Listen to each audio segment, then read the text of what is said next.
Good morning. Good to see everybody. Got Tim in, member for 19 months.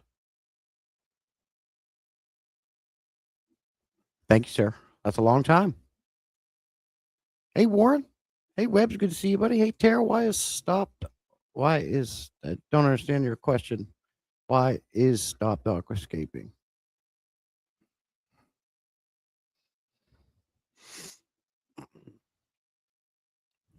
Volume's a little bit low here.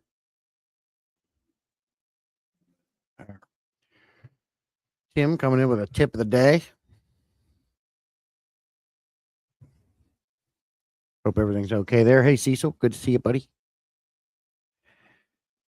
Yeah, I was thinking back for a topic for the live stream, and I thought about something I have never really talked about that I thought about.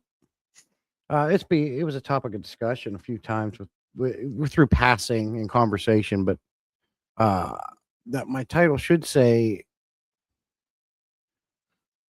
Well, let's look real quick. Did I mess it up?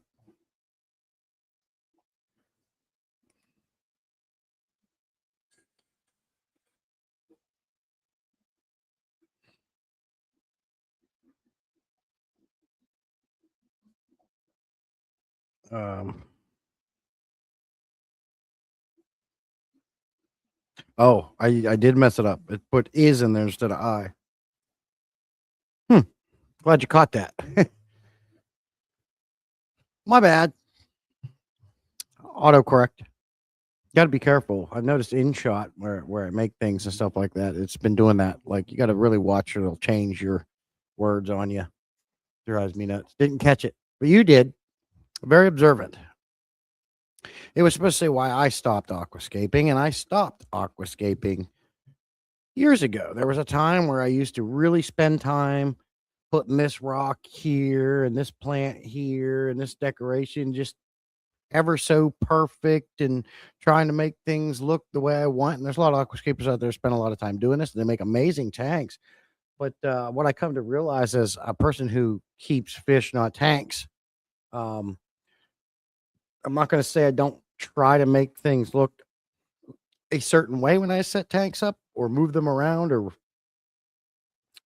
re-aquascape them, if you will. But for me, I try to just leave it alone for a few reasons. One, the fish end up messing it up anyways because I do keep larger fish, especially a fish like an Oscar. They'll rearrange your tank no matter what you do if they can. And a lot of times after I'm doing maintenance, things get messed up.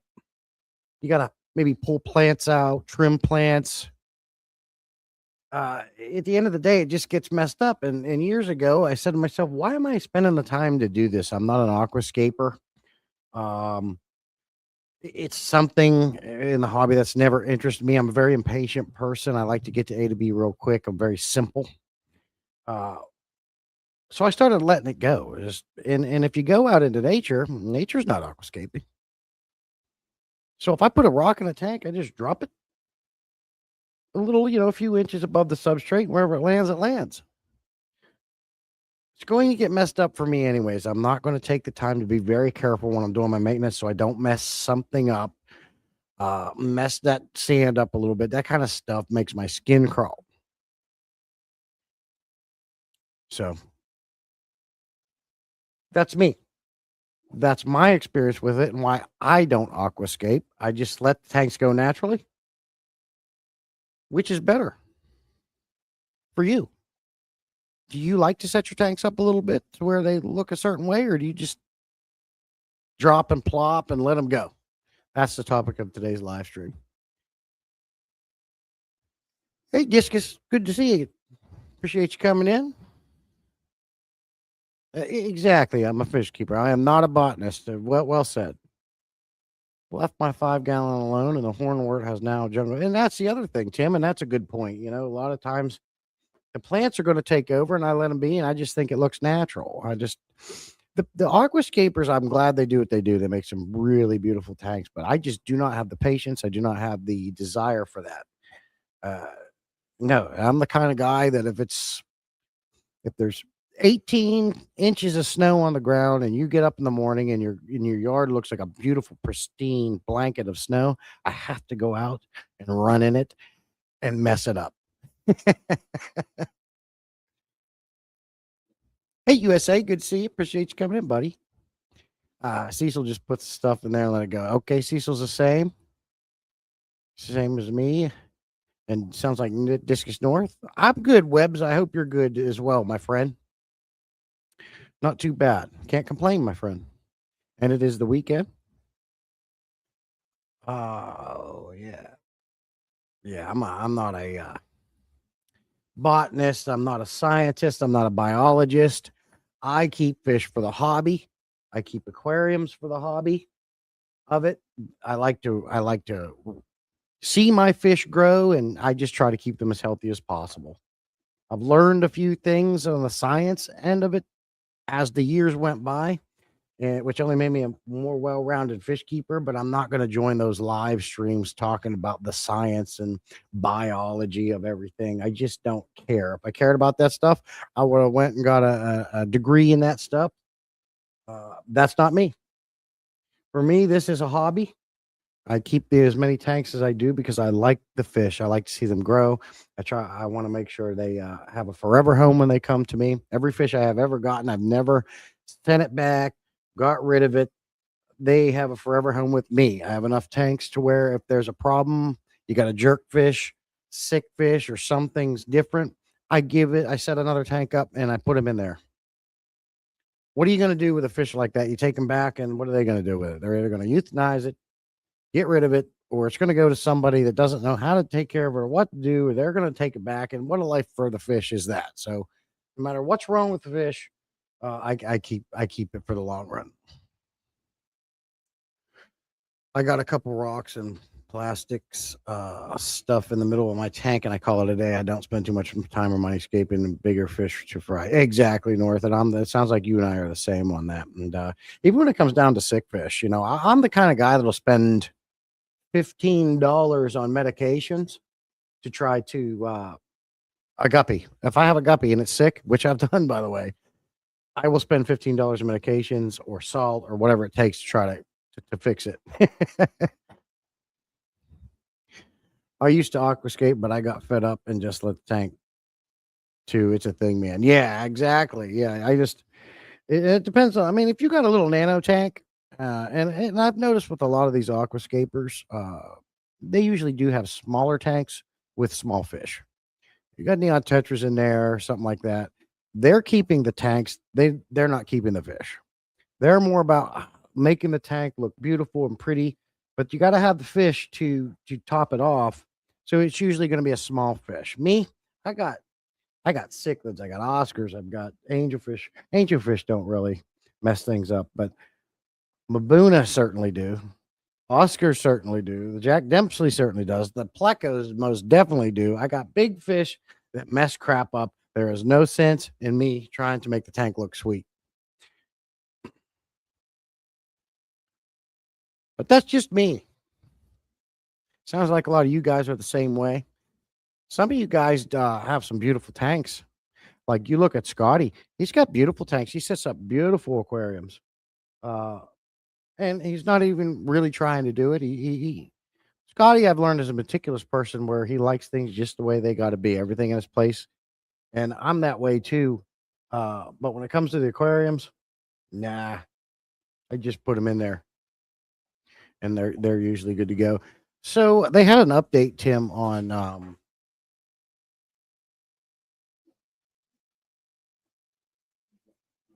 shoo, man, what was that? I gotta check the front cameras. This heard some fall outside this garage door. All the snow and ice is gone. I don't know what that been. The wind ain't really blowing. The hell was that? Wind's blowing, but not. Must have been wind blowing some leaves across the front of the garage door or something. That was crazy. I saw a guy on Instagram. He did an aquascape for his Oscar. It was enjoyed the next day. 5 hours of work wasted. 5 hours setting your aquarium up. only to have it been destroyed. Yeah. No, no, no, no. Well, that sounds like a learning thing that needed to take place. You do not aquascape an Oscar tank because they're gonna escape it the way they want. And you'd be amazed what them Oscars can move, man. Oh my God, they can move some stuff. You wouldn't believe what they can pick up and push around. Which is part of the reason I stopped. Well, I don't like, you guys know I don't like heaters. And I definitely wanted to stop using heaters in the Oscar tank because they play with them like toys, and that's some fluid heaters so they can break. And they're sitting there banging and pushing it and clacking it against the side of the aquarium, hitting it and banging it. It was a matter of time till it cracked. So I took it out before that happened. Now I know they make heaters with guards. So that's a tip for you. If you have an Oscar tank and you need to heat it, make sure you get a heater with plastic guards around it, because they are going to play with it and they are eventually going to crack it and you're going to have a problem. The Pleco, I got a big common Pleco, a couple of them. The biggest one is 375, and he really messes things up. You know, anybody has had a common Pleco knows they just dig and they're always on the side of something, sucking on it, cleaning it, trying to find food. And in that process, they just tear crap up. Nose is tickling me. My big female Oscar rescapes it all her way. Yeah, yeah, they're gonna have it her way. And the Babunas, they're the same thing. Like, I got Texas Holy Rock in that tank, and it's lined from left to right all the way. And some of the Texas Holy Rocks are pretty heavy. So when I stack them up, through experience, I understood that when I stack these things up, you have got to piece them together like a puzzle so they fit tight, and you need support underneath of them because they dig the sand up under there, and the rocks will shift and move. So I was always worried about that with them, but I did have rocks fall one time, but they're so quick it never landed on them, and they hang out in them rocks. So when you're setting up a Mabuna tank and you're stacking rocks for them, you have got to be super careful. Some people will use the gel super glue to hold them together so that doesn't happen. I've never worried about that. I just stack them up like a puzzle piece, and I shake them a little bit, make sure they're nice and tight. And then once they are in there and it's set up, they're going to dig under it. They're making their caves. You've got to watch. You got to be careful because those rocks fall on those fish. It's over with.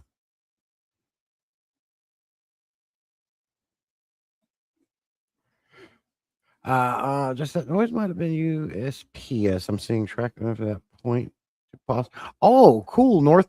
Well, they would take it to the front door though, sir, and I'm in my garage. They never. They always take it to the front door, which is that way. That sounded like something fell down and raked against this garage door. Whee.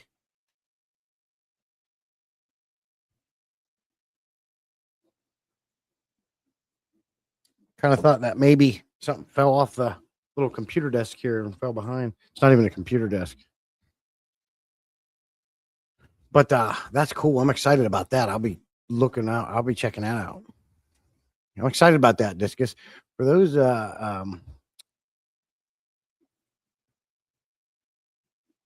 yeah, they'll deliver on the weekends. USPS, I get, yeah, it may come. I'm not going to talk about that yet, Discus, because I'm going to make a video on that. Cece says, my big common pleco doesn't bother anything or move anything or uproot anything. Really? Well, that's crazy because I can't, it's hard for me to keep plants with mine. Dig them up. He's a big boy, though. Maybe sometimes he does it and he doesn't mean to. He's just so big. He's, running into stuff, knocking stuff, whatever the case may be. But it sounds like everyone in here is like me, where you don't worry about aquascaping.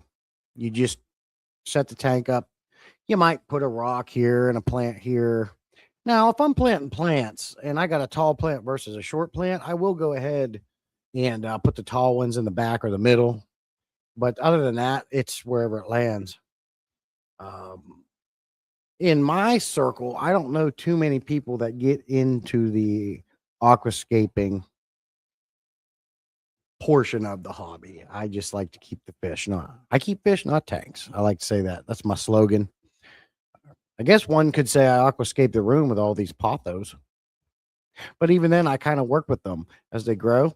I just tack them up, and I'll guide them where I want them to be because potho plants leak water out of their leaves. They soak all that water up, whatever they don't need, they just get rid of, and it drips. So I have to be careful though. It's not running over any top of like I got to reroute it so it's not on top of my electrical panel or an outlet or say a light like these pendant lights that I hung up. They're not waterproof, water resistant. It's just a regular 120-volt light. So if they're going up there, I got to make sure water isn't going to come down and drip down the chain and go into the fixture. So there's been some challenges with growing this many pothos for sure.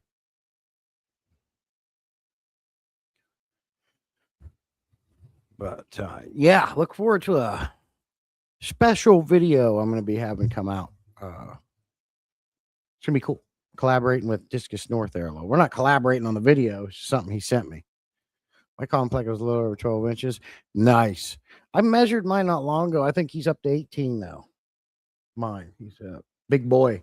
Girthy, too. They get real girthy.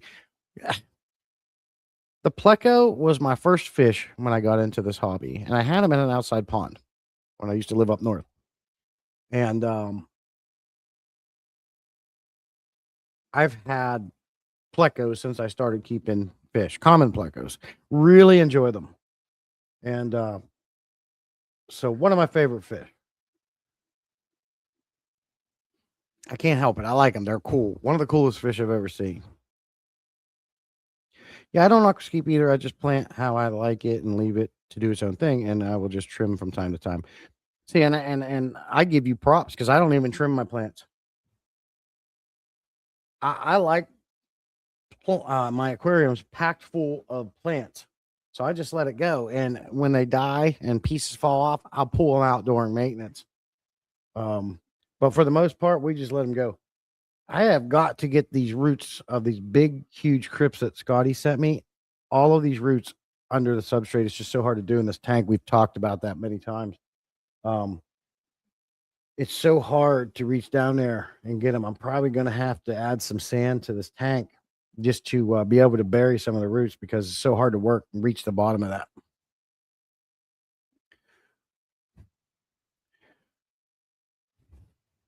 Just this thing pretty sick for the past few days in a blanket. Yeah, I watched your short this morning, commented on it, Scotty. And yeah, I can see you don't feel the best. So I hope you get better soon, my friend. That sucks that you're sick. So get better soon. Okay, let's see here what Webb says. If someone was setting up a fish room, what advice would you give them to run it efficiently? Oh, efficiently is my thing, man. That's my thing. That's what my channel is all about. Saving money, making things easier, faster, more convenient, and more efficient.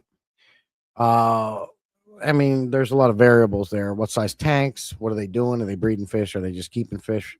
A whole fish room. How many tanks does that entail? Let's say your average person doesn't have a lot of big tanks.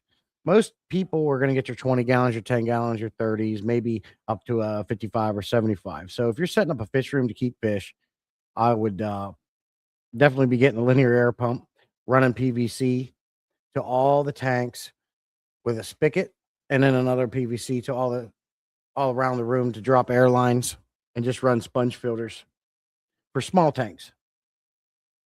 And I would also stack them. I wouldn't have one aquarium on one stand. I would have double, triple stacked all around the room, depending on how many you want to keep, and it would all just be air driven.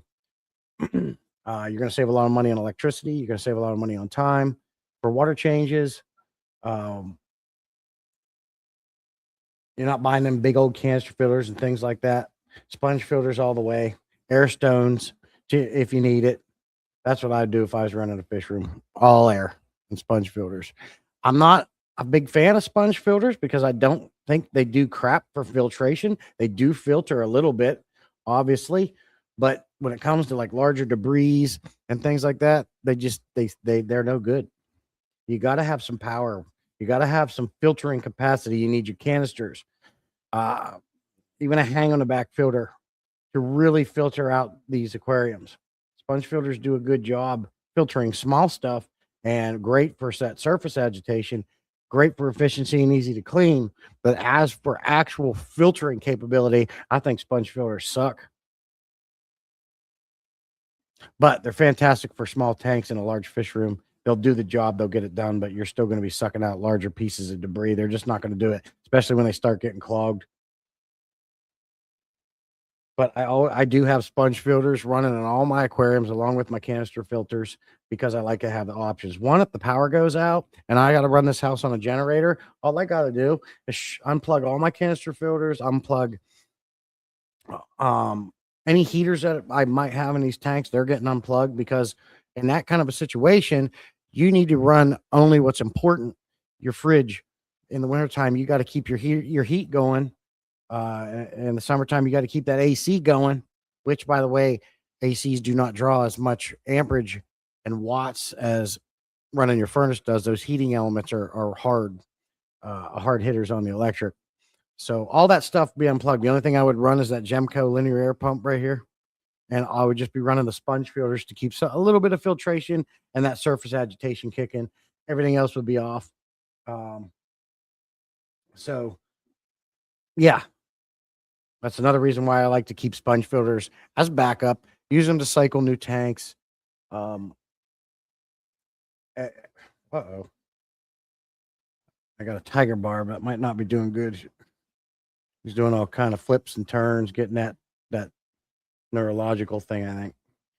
He doesn't do it a lot, but when he does it, I hate seeing that. It's literally doing somersaults. Come on, man, get it together.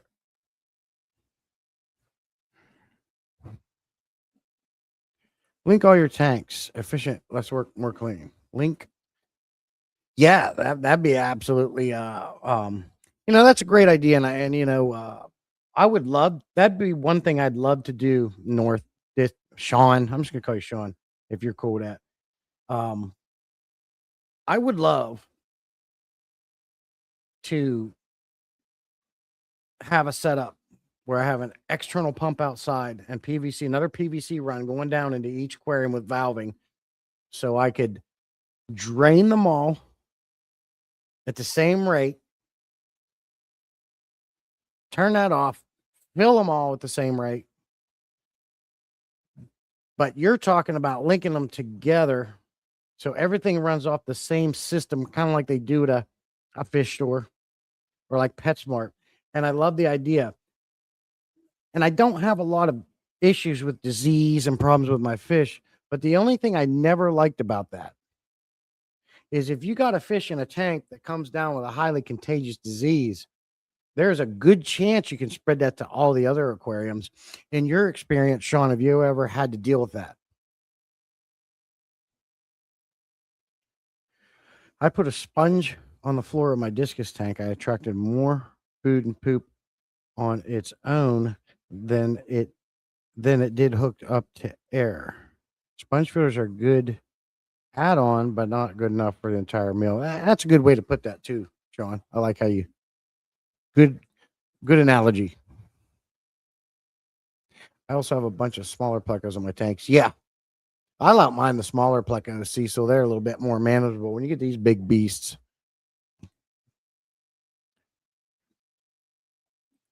so what? Yeah, let me know your thoughts on that, Sean. Lincoln tanks, great idea, makes things definitely more efficient. But if you come down with a problem, oh, cool. I'm watching my one clown loach eat a Northfin carnivore wafer. Oh yeah, he's enjoying that. They say clown loaches click. I have to come in here some point and just listen. I want to hear them clicking. I guess they click, and you can hear them. I got to get one of them. What are they? Stethoscopes? Where you put your ear and put on there? Maybe I can hear them. Yes, one big volume. In my experience, my tanks are more healthy and I see a little to no disease as a result. We could spread disease other ways like gnats and off. True. That's true. So I never seen a disease affect an entire tank. They typically only affect the weak fish. Okay. Yeah, see, I've always been worried about spreading that disease.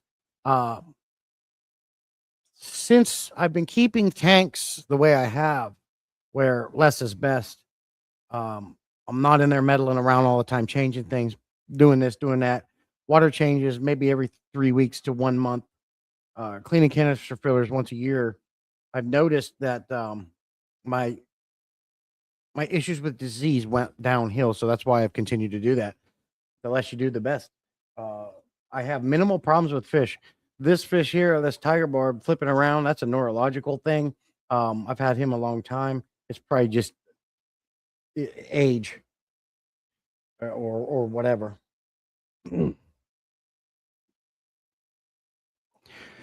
When I feed the clown loaches algae wafers, they click like crazy. Algae wafers? Okay. I got some algae wafers. I always throw the carnivore wafers in there for them, but I think I've had an algae wafer or two in there. I'm gonna try that. I'm gonna throw these algae wafers, maybe some kelp wafers in there and see how that turns out. Your room is set up in a manner that would be easy to link up. Oh yeah, just right around the room. Absolutely. Yep. And I know that you do with rainwater and stuff too, Sean. I'm gonna try that. Click, click, click, click. And they're looking good. They are slow growers. Um, Again, they say with clown loaches, they're a little bit more of a particular fish you got to take care of. They say you got to keep the water 80, 85 degrees, which I have a heater in that tank because they're in there. I have it warmer. I think the tank's sitting at 80 degrees right now, and they still huddle around that heater. They really like the warmth. So I see that to be true. Um, and you've got to keep the water quality high. They're more susceptible to getting things like fungus and ick and things like that because they're scaleless fish, I believe. So you have to really take care of them. I haven't had any problems.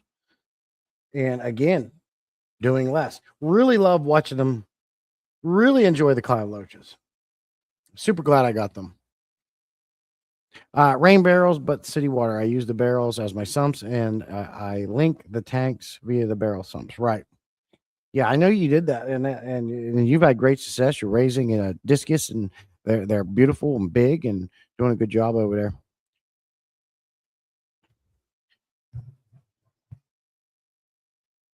Yeah.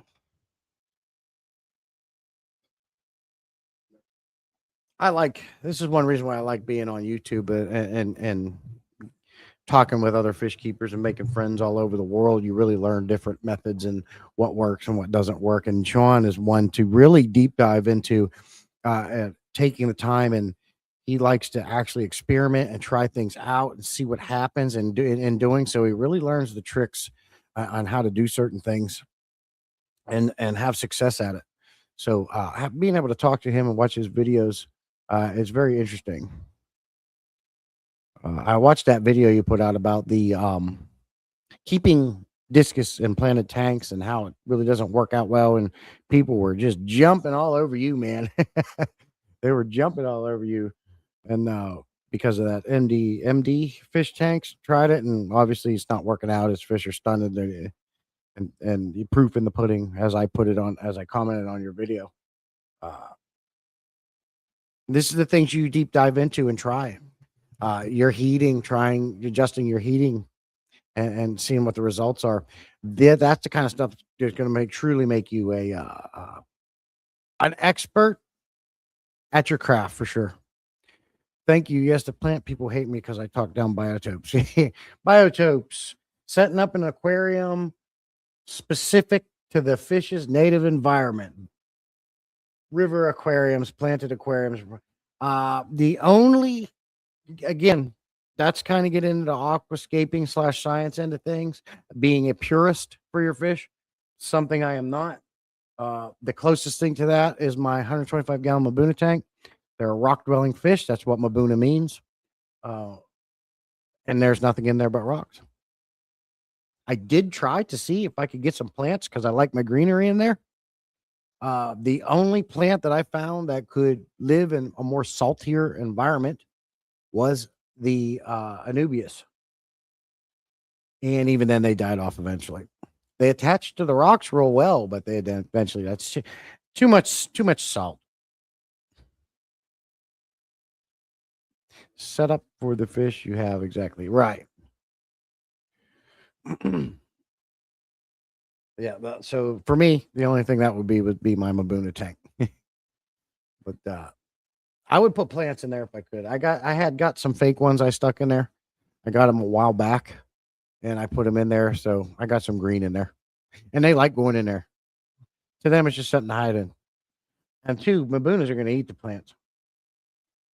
I fed them some duckweed. I've scooped up a bunch of duckweed. I got a short on it and put it in there, and they ate some of it, but they didn't go as hog wild as I thought they would. But again, that's the first time I ever did that. So maybe if I did it more often, and I should because I got way too much duckweed, and that'd be free food and good for them. So maybe I'll try that today. Go ahead and put some duckweed in there.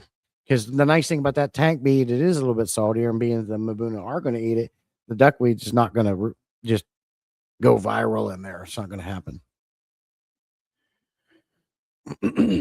Now, I'm not an expert, John, but where are discus from? Are they a South American cichlid? And what kind of environments do they grow up in? Or are discus man made? I don't know. Let me know. Are they a hybrid or are they just an actual fish that lives somewhere? Like my blood parrots, they're a man made hybrid fish. I know discus aren't those, but where are they from? What part of the country? Discus is a fish I wouldn't mind trying my hand at, but I haven't been buying any fish. I just take care of what I got for right now. There's only one more fish I'm waiting out for, and that is Geophagus spheni, however you say it. And I would like to get me some big old silver dollars for the 375.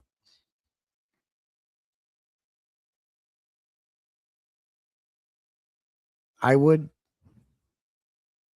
or I wouldn't. They're just so expensive. Man. I can't go out and spend $180 on one fish. One, my wife would probably divorce me. And two, I'd be worried to spend that much money on a fish and it doesn't make it. But I'm assuming because I leave them alone and I keep my hands out of the tanks and I just do my maintenance is what you're referring to. A lot of people say they're so sensitive and you got to do all these things and the pH just has to be just right. All this stuff where I watch some other YouTubers like Dan over at Everyday Fish Keeping. He don't worry about it and his are still going strong.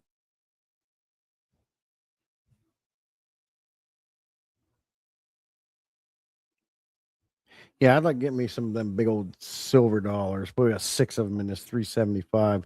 That's another fish I've always wanted from the piranha family. I like that piranha look. My wife thinks they're ugly, but I'd like to get some silver dollars. You do water changes once a week. Okay. Keep that water healthy and fresh and get them fresh minerals in there and things like that. Mr. Cool Unit's keeping the space nice and warm. Uh, I do have heaters in 375, but for when the day comes, I got to move those clown loaches to it when they get too big. We'll warm it up. I think that tank's sitting at 78 degrees with no heat as it is.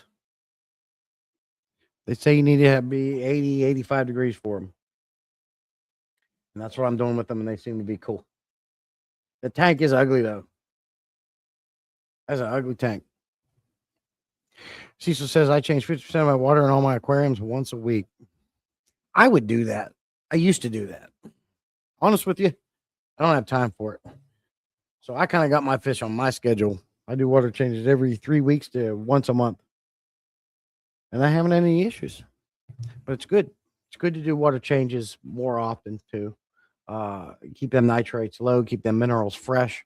And I've noticed the fish seem to really enjoy water changes more some than others. Like goldfish absolutely love water changes. The golden dojo loach over here loves water changes, swims in it. And every time I do a water change, I notice that it gets the fish more peppy and active. Uh, just like in nature, water's always moving. They're not sitting in the same water doing that. Water's always moving. So water changes are important. Learn that with experience and just makes sense. Just says I'm retired, so I have the time, and I also don't have but 6 tanks. Yeah, yeah. And I've often thought about downsizing Cecil. Right now, I've got I think 12 or 13 tanks. I've thought about downsizing and getting rid of the 29, maybe the 55s, maybe the 60, and just keep the 75s, the 125s, and the 375s. That'd be 1, 2, 3, 4, 5, 6 tanks, like you, and get rid of the 2 20-gallon longs. But I find having these spare extra tanks ready to go, uh, keeping them keeping them going has been handy more than it's been not needing a place to put a fish, things like that. Uh, so I just keep them going. Yeah, I water change weekly on my smaller tanks and my 100 gallons every second week. Okay, so bi-weekly on the big tanks and weekly, and that makes sense because we all know the smaller tanks require more maintenance because there's less water volume. So, but even then, with my 2 20-gallon longs up here, it's every 3 weeks to a month. I do have to top them off, so there is some fresh water going in for top offs. That's because they evaporate so fast. Um, even with lids. But I think because my Mr. Cool unit's sitting right there above them, especially on that Corey Cat shrimp tank, it really evaporates that tank fast. So it's always getting water put in it weekly because of that. But I know that topping off tanks is not a substitute to water changes. However, it does still dilute nitrates and add some fresh water in the tanks. My Oscar setup is linked to my Oscar setup is linked 450-gallon of tanks. I clean it 1 time a month. Okay, very cool. Stays beautiful and clear. Yeah. Yeah, I think if we just chill and I try to take a little bit of everybody's methods and everything I've learned. A little bit of Father Fish, a little bit of Discus North, a little bit of Webb's, Warren, Cecil, you name it. I see what other people do and I kind of do a mix of both and see how things turn out. But at the end of the day, ultimately, I end up doing it what fits my schedule, and I've never had an issue doing so. I used to get worried like everybody when I first started and get excited about things and worry about every little thing. And as time went on, I realized I just worried too much. Just chill out, relax, let it be. I think if you do too much, then that becomes the problem. Always in there cleaning and scraping and like what's that one guy I've been watching? MK Wild. I commented on his video. Like him, yeah, I like his humor, like his tanks. But I feel like he's always meddling too much and messing too much. And in his last few videos has been problems, having problems with his fish, having problems with his tanks. I said in that video, I think you just do it too much, man. Less is best.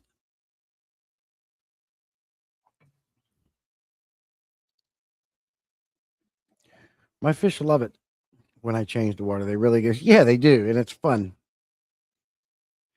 Say my OCD too hard now. I relax. You learn the limits and time. Exactly. And everybody's tanks are different. Everybody's water's different. Everybody's fish are different. But they will adapt and they will get on your schedule. Hey Cheryl, good morning. Good to see you. Making breakfast. Just listen to you. I had breakfast earlier. I made me some turkey and fried it up with some bell pepper onion mix, and then just ate it like that. It was delicious.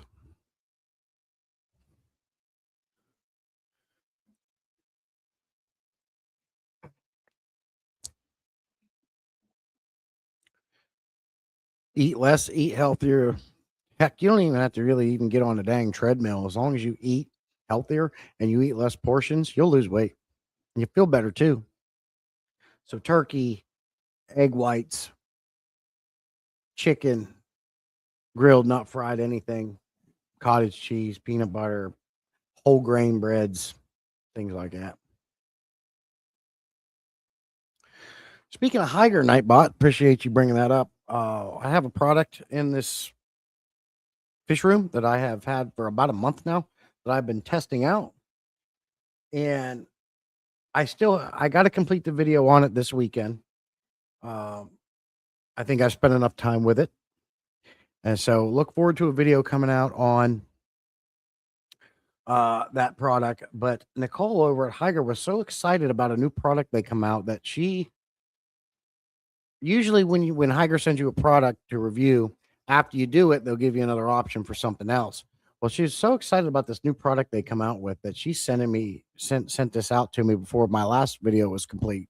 I told her I'll have it done this weekend for when this new one comes in, and it is a really cool thing. So I got to wrap this video up with this product I've got and get it out there because this next one's coming in. New, new product coming up. Not even in the public yet, from what I understand, or something like that. So, Uncle Joe's Fish Shed. There's a new name coming in. I don't think it's the first time, but I appreciate you coming in and hanging out with us. I watch your videos. I know what you guys are doing over there. Pretty cool. Appreciate you coming in. Darn it, I only got a hose. Yeah, I saw that. Yeah, you know Higer. They're with everybody.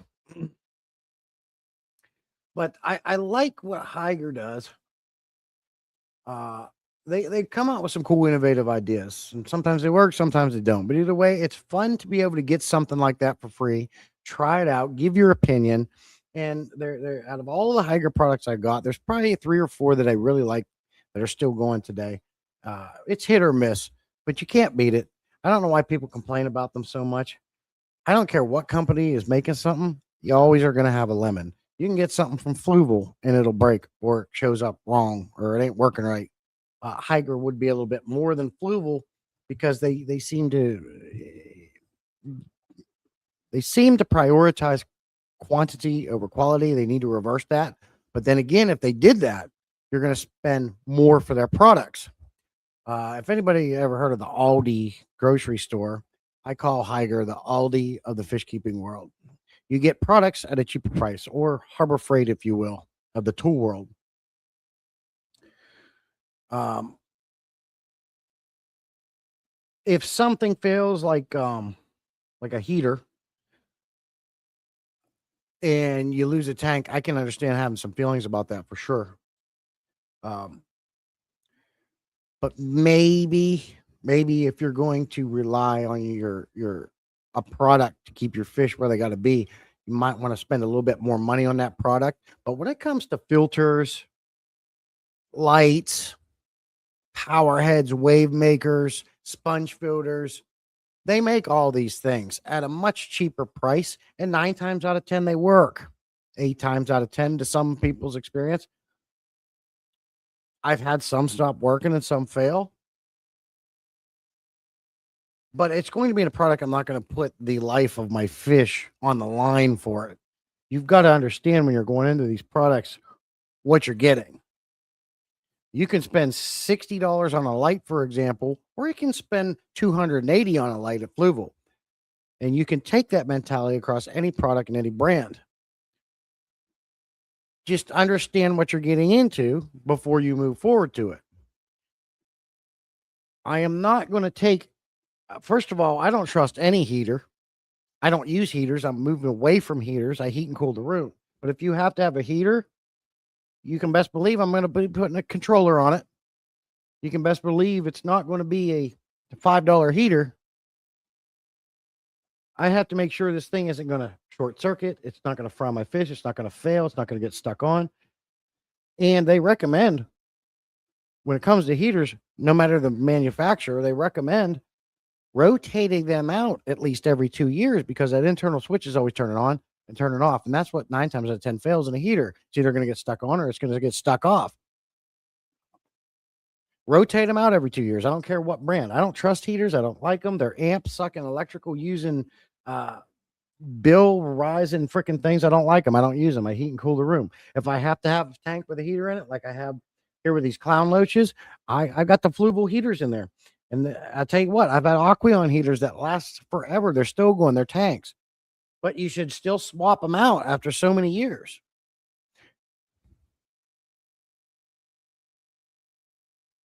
Let me get caught up on chat. Hey, Vinoski, good to see you, buddy. I think they're great. Companies that support the community are a blessing. Yeah, exactly. And they're hitting everybody up. They're giving everybody free stuff to try it out, getting their name. Hey, Eric, good to see you, buddy. Appreciate you coming in and saying hello. Aldi, what's that? You know what it is. Hey, Pete Tag, good morning. Jesse Lochep, better late than never. Yeah, absolutely. You're working today? Okay. Okay. Yeah, appreciate you dropping in and saying hello, my friend.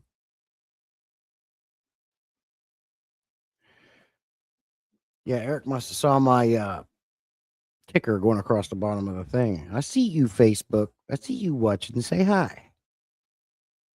Read that ticker. I don't think any of you guys saw it yet.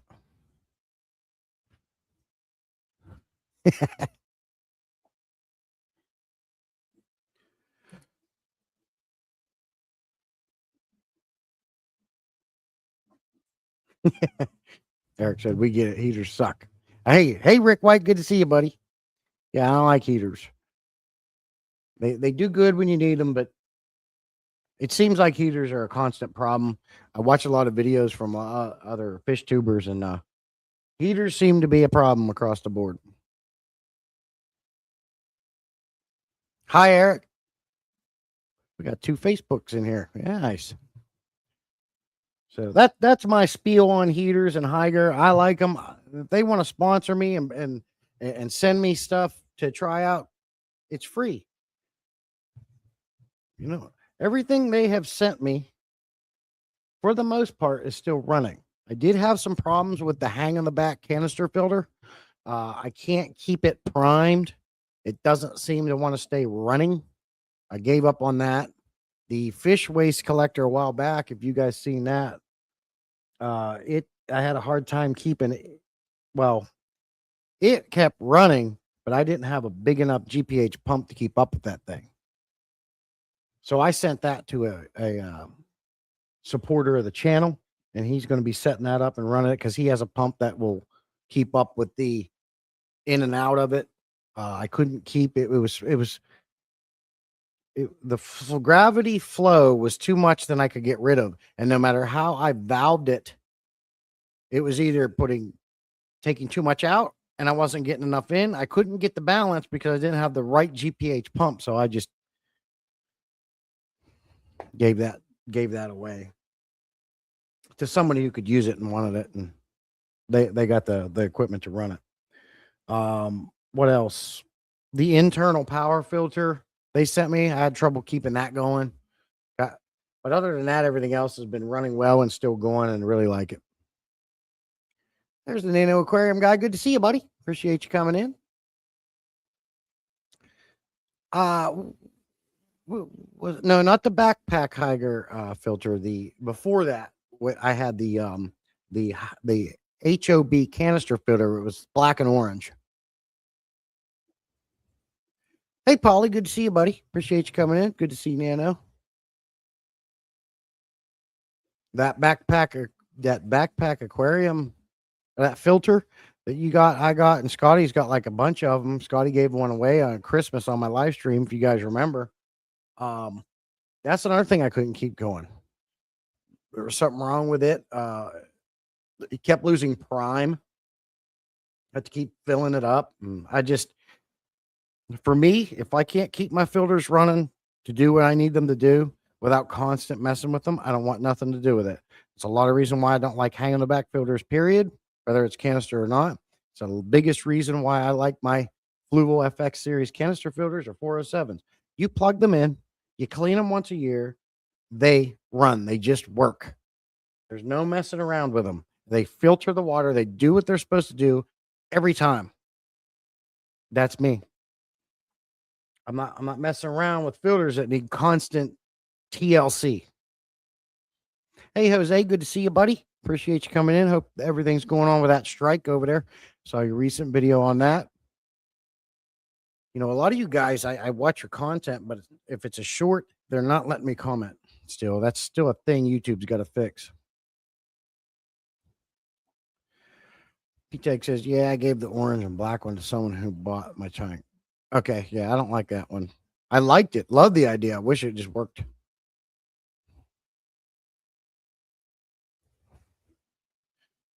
So, yeah, I'm not going to complain about somebody that gives me free products to review.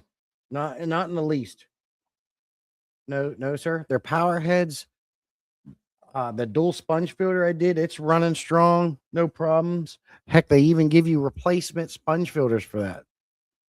Um, I got the power head over here. This new recent thing I'm going to be your video coming out on. It's doing great. Very innovative product there. Really liking that. Patty's Aquatics did something. They had it was an automatic feeder, but it was also a camera, and you could set that camera up to where if it sensed the fish, it would feed them. But how cool is that to get on your phone, bring up the app, and you can watch your fish on a camera when you're away? I thought that was neat. 186 in, good to see you, buddy. Appreciate you coming in.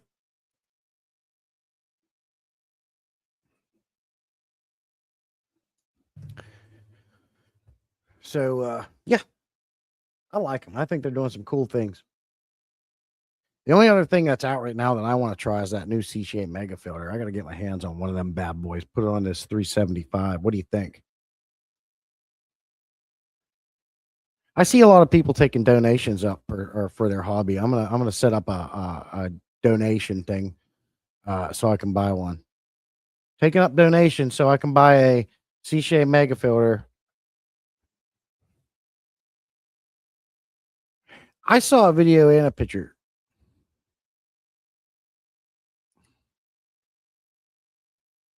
Okay. Let me see here. Tara sending me pictures of her tank. I see lots of snails. Pretty fish.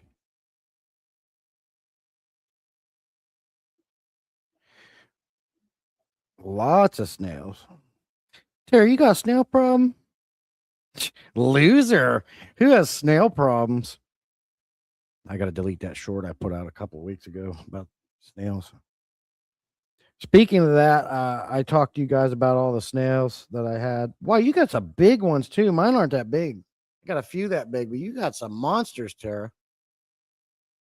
Look at them monsters.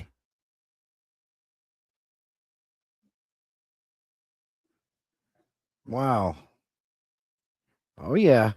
So speaking of that, I put that short out with the Resident Evil main theme going across, showing all them snails.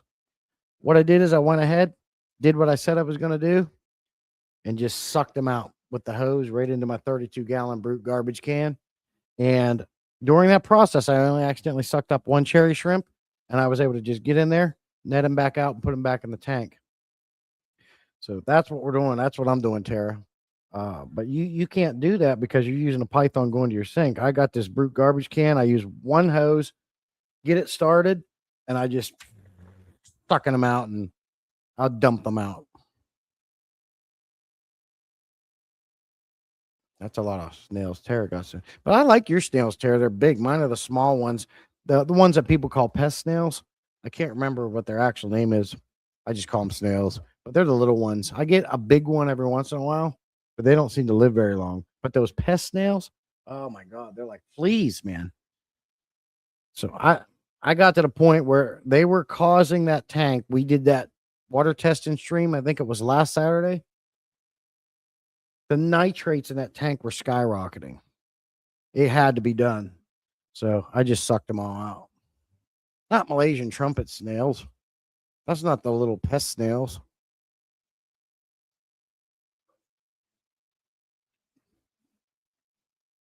Wait a minute. June's in here? Oh, wow. Hey, June. Good to see you. Appreciate you coming in. I don't think June's usually up at this hour. Man. Bladder snails are yummy. Ew.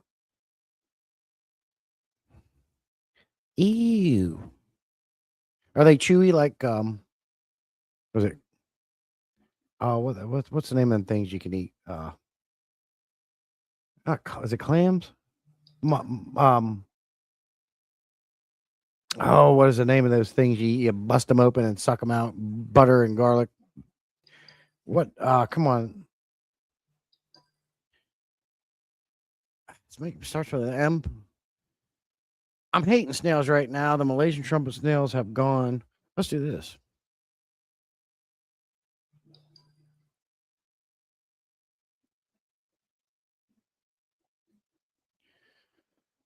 I'm hating snails right now. The Malaysian trumpet snails have gone crazy, and my trapping is failing. I have now been staying up at night manually removing.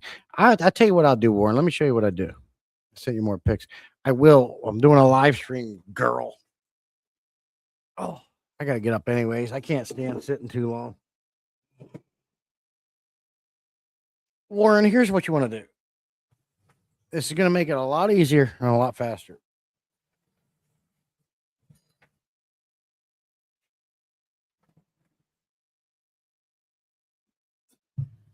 32-gallon brute garbage can on a caster wheel. You can get these at Lowe's. Now, how much water gets in it, you'll be able to move it around. Take one, cut off a piece of Python tube. Nothing on it. One into the tank. Sucky. Get it started. Throw it in there and just go around and suck them out. It sucks them right out. You can't do it with a Python hooked up to a faucet because the fill valve will clog. So you have to use a straight piece of hose. And you're just going to sucky them all out. Every one of them right into the garbage can. And then you can take that bad boy outside, dump it. You're not picking snails. You're not just gets rid of them all right now. And then in here, I have a pump. So because when this thing gets full of water, obviously it gets pretty heavy. I have a pump where I can just drain it. So then I can pick it up, get it to a manageable weight.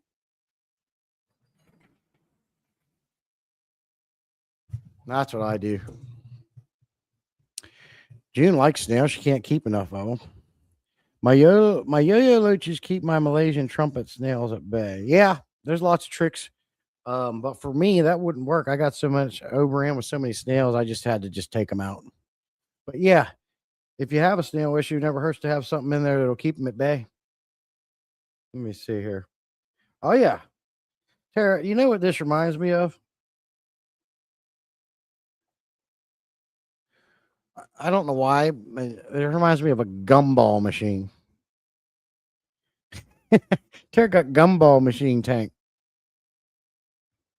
But they're big. I like them snails. I like the big snails. I don't mind them big snails. Yeah, try that, Warren. It might help you out, man. It made it easier for me and the tank looks so much better. And I'm gonna have to do it again. But there was just so much malm, so many snails building up in that aquarium that I had to just do something about it. June can't keep enough snails. I'm currently G. Well, what do you mean? I don't. What's G mean? 186. The best way to get rid of snails if you want them for your puffers. True. Just feed them to the puffs. Feed them to the puff balls. Feed them to the puff balls, back.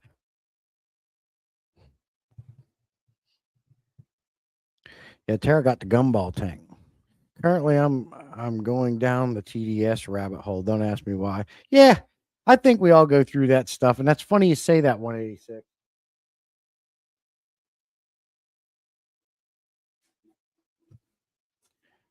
TDS meter for Minkbird.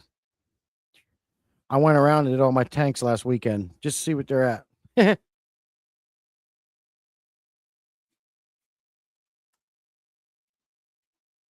TDS, something I never worry about, but it's fun to see what your water's doing, see where you're at. What do they say the ideal TDS that your tank should be? Isn't it somewhere between like 2 and 400 ppm or something? And for those of you who don't know, TDS measures, they're really cool how they work.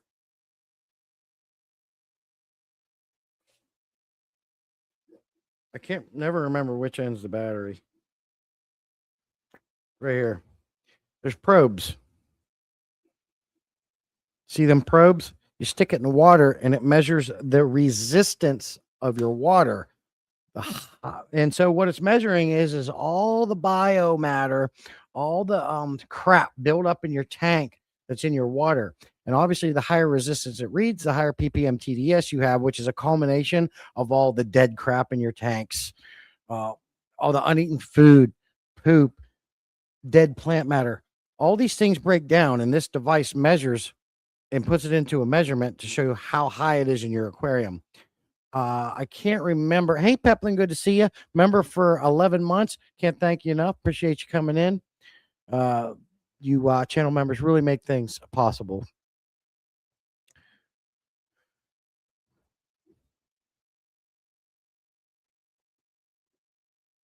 TDS is necessary for salt water. Good thing I'm not salty. Same, June. Same.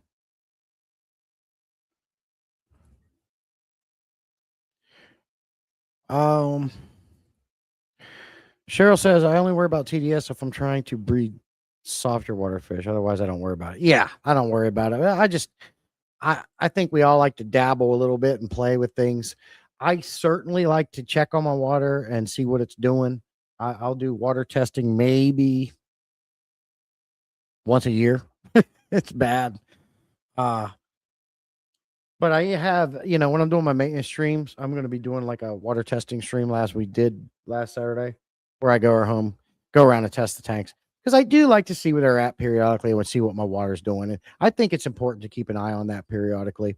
So I figured, why not bust out the Inkbird TDS meter and see where the TDS is at? Let's get an overview of how much garbage is in my aquariums. And I can't remember what it is. Does anybody know right off? Maybe Beings 186 has currently been doing it. Maybe he can tell me what range you want to be in. I thought it was something like 300. You don't want to be above 300 or 400 or something like that. June doesn't have one. Warren's never tested TDS. Neither have I. I bought this months ago. I actually did a video on it when I bought it, so you can look back to see when I bought it. But I like it. Like, it's so simple to do, and it tells you what your water's doing.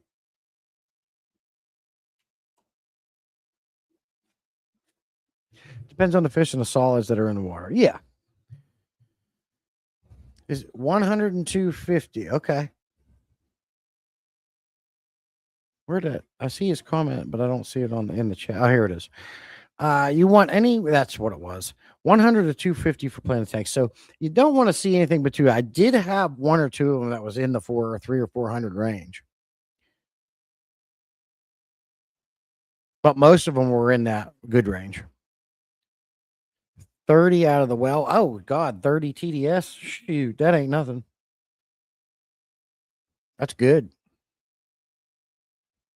However, I do believe everything plays a role. You need to have this stuff in your aquariums. That's how bacteria works. Good bacteria breaks down bad bacteria. The same thing happens in our bodies. You have to have good bacteria to help break down bad bacteria. This is a scientific natural reaction that has to freaking happen. If you don't have it, you don't have life. So it's important to have these things in your aquariums. But like you guys, it's nothing I've ever fussed about. I've only had that thing for maybe a year now, and I've used it twice. 350 out of the tap. Okay. Well, great, but not so great for the hard water fishes. Okay. Yeah. Yeah, for sure. Sure. But I just think it's neat how it works. You just put them probes in there and it measures the resistance of the water.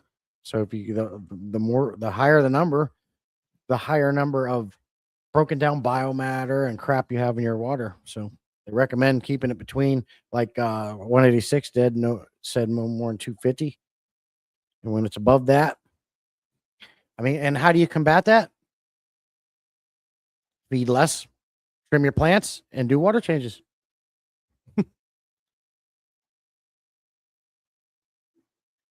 At the end of the day, water changes is key. Out of the tap, 350. Wow. So, yeah, but you know what? Your fish are fine too. And you breed fish, so.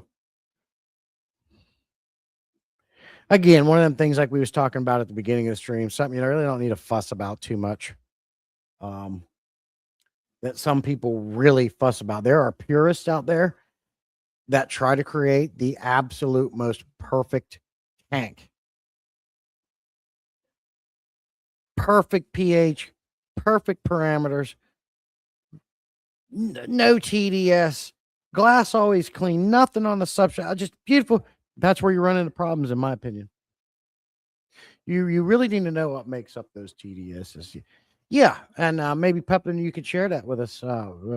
I just know that it's a culmination of build up biomatter in your tank, broken down, uneaten food, poop, waste, uh, you know, decomposing plants. All these kind of things add to the TDS, your total TDS in your water.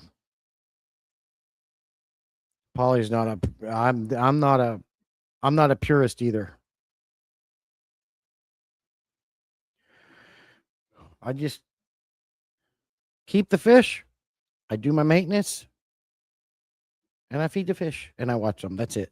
I don't worry about every little thing and what this is doing and how that's working. And I just don't. But I do like to dabble and play with it because I do like to know what my water's doing periodically.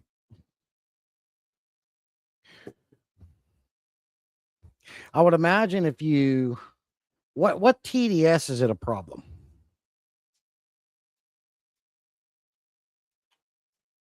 Can you guys hear that?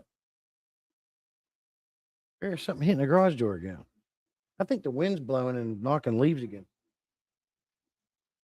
It's crazy. Where was I at? What TDS number is very bad? 1,000, 500, 800. If has our tanks been these massive numbers? We just know because we don't care. If so, didn't bother the fish. I got to keep it.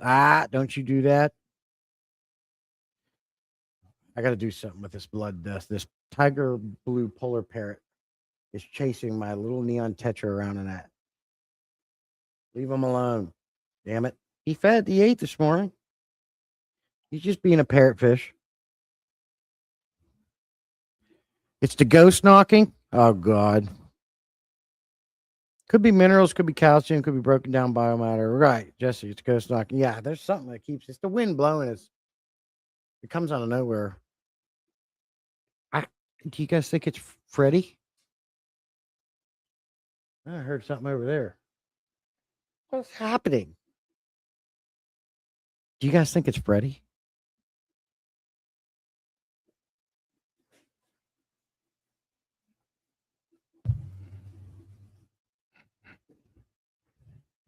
TDS doesn't help a whole lot unless you know what it is made up of. Oh, yeah, and I've read that when I was dabbling into it. You don't know what it is. It's just a reading of everything involved. You really don't know what exactly it is you're reading. It's just a total measurement of all the crap in there. Is the reading of 350 TDS broken down biomatter or is it minerals? You don't know. I think they're coming for me, Cecil, for sure. So, man, I don't know. Man, those orange Venezuelan Cory cats I got from Branton are doing great. They're really starting to get their color. Loving them. You can kind of see them swimming around right there. They're right here, just doing right here. Bigfoot. I ain't scared of Bigfoot. You know why? Because there's no such thing. Now, Freddy's real. Bad TDS numbers are subjective to the fish being kept. Discus and apistos like it low. Africans and live bears like it higher. Then there's fish like soda cichlids that like it over 1,000 TDS. Wow. Yeah. So, yeah, see, that's why I don't get it. I don't even worry about it. But that's a great explanation, Cheryl. But we call them pop cichlids, not soda cichlids in the north. We don't call soda. It's so when you're on my stream, I'm going to need you to call them pop cichlids, and I have no idea what a pop cichlid is. I've never heard of that. What is a pop cichlid? Don't say soda again either, Cheryl. Pop. It's pop. Don't you say soda again. I got a GH and KH test kit. Yeah, that's going to tell you your hardness. Yep, I got those. That's something we can add into the water testing streams. Yeah, I got those. I got those. Soda cichlids. I think Cheryl made that up. Yeah, yes. So you're Southern. You're Southerns. It's not. We call it pop up north. It's pop. We don't say soda. Anybody who says soda in my live stream is getting reprimanded and getting a ticket. You can send your water away to be tested. If you're a homeowner with a well, it should be getting tested once a year. I don't have a well. I'm on city water. Yeah, and I've read. I guess probably the best way to do it. Send it to the Well, send it to the lab and just let them do it. I'm sure there's ways to do it at the house. I can test for it, but I really don't know. By the way, thanks for coming in, Foxy. Good to see you. Hope you're doing well this morning. Anybody else have pop cichlids? Cheryl made that up. Ain't no such thing as a soda cichlid. So when you go to the store to buy a soda cichlid, can what models are there? What's the versions? What species? Is there a Pepsi and a Coke and a Sprite and a ginger ale? Cheerwine is like red, the one that everybody wants. It's never in stock. Is that what we're talking about? Call your municipality. I'm sorry. Sometimes I laugh at my own jokes.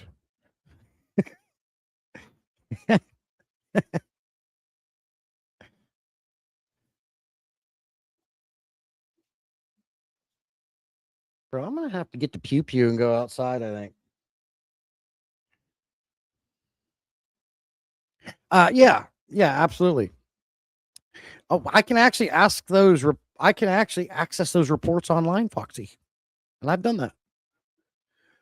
I went down the GH KH rabbit hole last month. I must be bored. Yeah, 186. Sounds like you're going down a lot of rabbit holes, my friends. You got to stay out the rabbit holes and you got to stay up on land, my friend. Go down too many rabbit holes, you get lost. No, I'm not Southern now. I only been here 9 years. Born and raised up north. I can't. That's one Southern slang I learned. I can't. For I can't. It's I can't. I can't. Or the one that got me was I might can. I might can, meaning I might can. Or what's wrong with saying I might be able to? There's Cheryl. They are found in the tributaries around Lake Natron in Africa. The lake's TDS is over 4,000 and doesn't support fish. What's that? The Dead Sea. I was watching a video about the Dead Sea, and the reason why nothing lives in it is because it's so dang salty. Like literally salt iceberg are all through it. And I was apparently if you jump in it, you cannot sink because the salt keeps you afloat. Like you get in it and it just pushes you to the surface. You can sit there and float, but it's so salty that nothing can live in it. That's why they call it the Dead Sea. Like I don't know if it's true or not, but I watched a dude take a ladle and he was scooping in the Dead Sea water. When he came out, there was salt in the ladle. I don't know if that's actually true or not, but I found that to be interesting.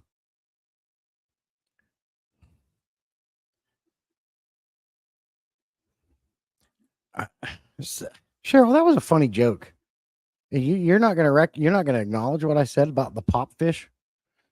How you went to the store and you could probably get the different species: Pepsi, Coke, ginger ale. The rare ones are Cheerwine. They're red, hard to get, never in stock. That was a funny joke. You didn't find that funny? Like popsicle? Like really? Can't drown in the Dead Sea, supposedly. Yeah, hey, that's what I hear. It pushes you right back up to the top. I thought that was really cool.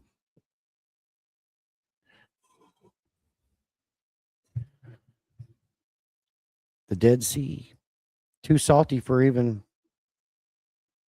salt water. The alcohol, the salinity is insane. I guess through the roof. Well, I mean, to the point where if it's going to push you up without a life preserver, it's pretty salty. Well, I thought that was really neat. Cheryl must Cheryl must need her coffee. Oh, she's eating breakfast. That's right. She can't be messing around with jokes. She's eating her breakfast. I don't like being messed with when I'm eating either.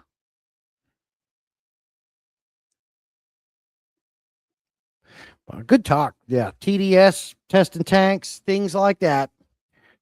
How about soda pop cichlids? Make everyone happy. The fish don't care what you call.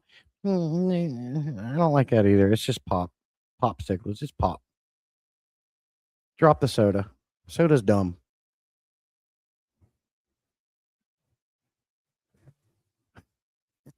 That was a good stream. I appreciate everybody coming. I'm going to jump off. We've been live for hour 15. So I will see you guys next Saturday, and look forward to that video coming out. I got to get one going because I got another thing coming. So you guys are the best. Always enjoy hanging out with you every Saturday, and we will see you out in the field. Be safe. Enjoy your weekend. Don't do anything I wouldn't do, and don't let the bed bugs bite. If you have bed bugs, that's a real problem. You need to take care of that, but don't let them bite either way. So we'll see you later. You guys are the best. I'm out. I got things to do. I got I got some things to take care of. I also got to go outside with the pew pew. Oh, there's some shit going down. I'll see you guys later.